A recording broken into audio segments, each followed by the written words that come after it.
Hey Jordan, I have a fantastic idea. What's that, mate? Come on, mate. Where the fuck's your enthusiasm? For what, mate? Well, Jordan, you're gonna like this. Since we can't see each other in person because we're both self-isolating, of course, I was thinking that it would be a good idea for us to do a podcast. That'll be okay. Oh, come on, man. Be more enthusiastic.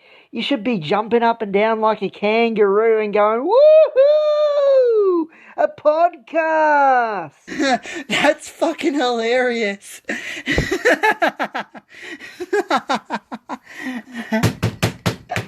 Oh my god.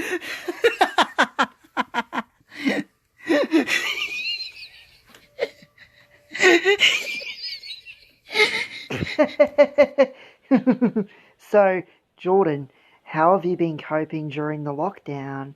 Yeah, I've been alright during the lockdown. I mean, I miss train spotting and hanging out with mates and going to the pub, but I've been occupying my time by playing Pokemon Go and walking around the neighbourhood, getting some exercise. I'm going to stop you there, mate. Pokemon Go, that hasn't been relevant since 2016, and it sounds like you're out at the moment, mate. What are you doing? Well, do you know what? I just did a raid on Pokemon Go. If you don't know what that is, to all the Pokemon Go players, well, I just walked to the to the gym, and there was a raid going on, and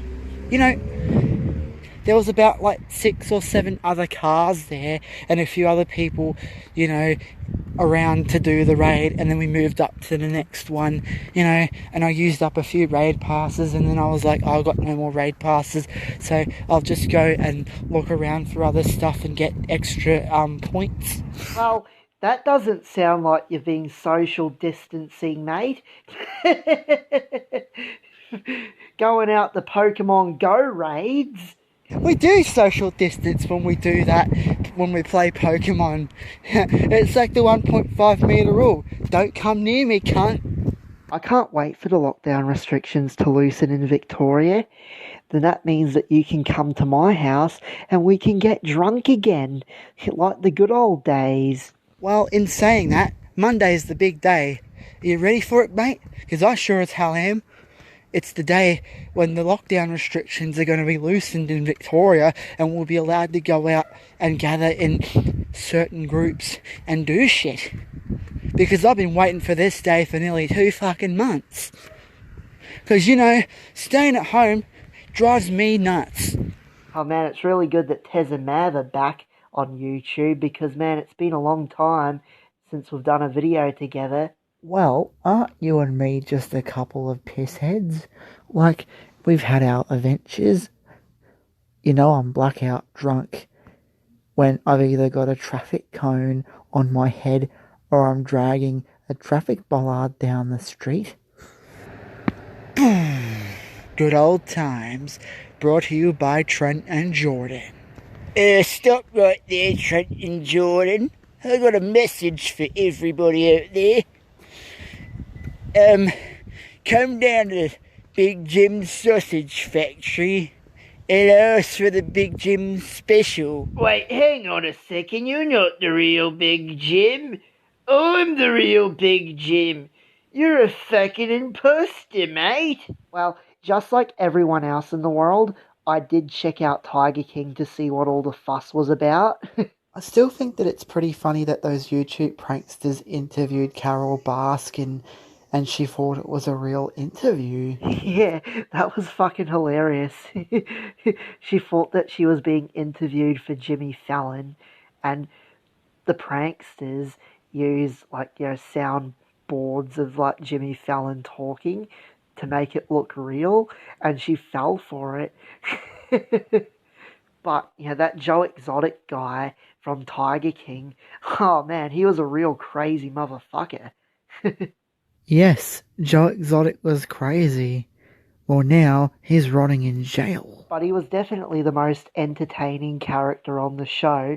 A crazy, gay, gun-toting redneck who forces straight guys to marry him by giving them crystal meth. And didn't Joe Exotic try to exploit the animals in shopping malls? Yes, he did. He went to shopping centers all across America with his tigers, trying to exploit them. And he even killed a few of his tigers, which, that's really fucked up. Like, that's like animal cruelty. Yeah, Big Jim would be like, "Oh man, Joe Exotic is my hero. He got straight guys to turn gay, and he just does whatever the fuck he feels like. I wish I could be like Joe Exotic." But if Big Jim was like Joe Exotic, then he'd get thrown in jail. Yeah, but Big Jim probably belongs in jail anyway because he rapes guys up the arse. And in jail, Big Jim would probably have the time of his life because, you know, he can do whatever the fuck he wants with his cellmate. But if I was like Joe Exotic, I wouldn't get thrown in jail, 'cause I'm too smart. If I stumbled across a time machine and I went back in time to October or November last year and I said to you, "Hey mate, next year's gonna be fucking shit. In a couple of months, there's gonna be a worldwide pandemic and the whole country, that the whole world is going to go into lockdown and everything's going to shut. The courthouse is going to shut and we're going to be forced to stay at home under house arrest, basically." And, if we go out for non-essential reasons, we will get fines. Like, what would your reaction be to all of that? Like, if I went back in time and told you that last year. Well, my reaction would be, I don't believe it. I don't believe you. And then when the time comes around, I'll be like, oh, I should have believed you. But, there's no such thing as time machines, so you can only dream of just going back in time and warning people. Yeah, but sometimes, do you kind of wish that there was a way to travel back in time to fix all the mistakes that you've made in your life and, have a second chance? Well, yeah, but, things happen. You just move on in life and put the mistakes behind you and move on for a better future. Yeah, that's true. Like, there's no way to change the past, but, all you can do is look forward to the future. There's no point dwelling in the past. You always look ahead for a brighter future, because if you just dwell in the past, then certain things that happen and certain emotions are just going to eat you alive. And, you'll be depressed and feeling all these emotions all the time. But when you look at your future and you focus on better things, then you're more happier. I keep imagining a scene where Harry goes to work at a restaurant after graduating chef school, and then he sets the kitchen on fire.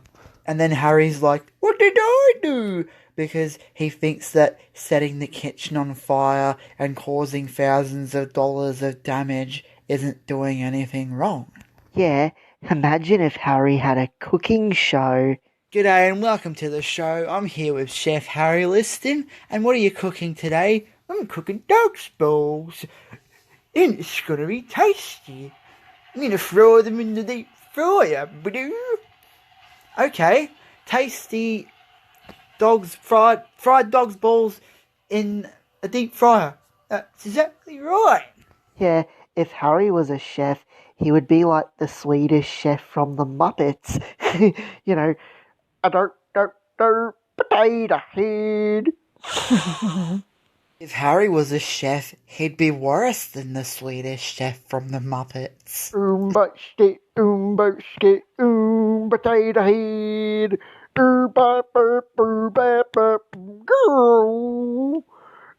I'm Harry Liston and welcome to the Harry Liston Cooking Show. Potato head. It's good to stay positive and find something to smile about during these dark and uncertain times that we're living in. And I know that collectively, as a world, we're going to get through this together. And Jordan, like, if me and you made just one person smile, like if we made one person's day by uploading this video, that's a job well done. That's it, mate. I'm on the toilet right now and it's time we end this video. My name's Jordan Maverick. And my name is Trent Jiorden. See you next time, everyone. I'm just a gigolo, and everywhere I go, people know the part I'm playing. Paid for every dance, selling each romance. Ooh, what they're saying. There may come a day when looks will pass away. What would it say about me? When the end comes, I know I was just a gigolo. Life goes on without me, 'cause I ain't got nobody. Nobody cares for me. Nobody.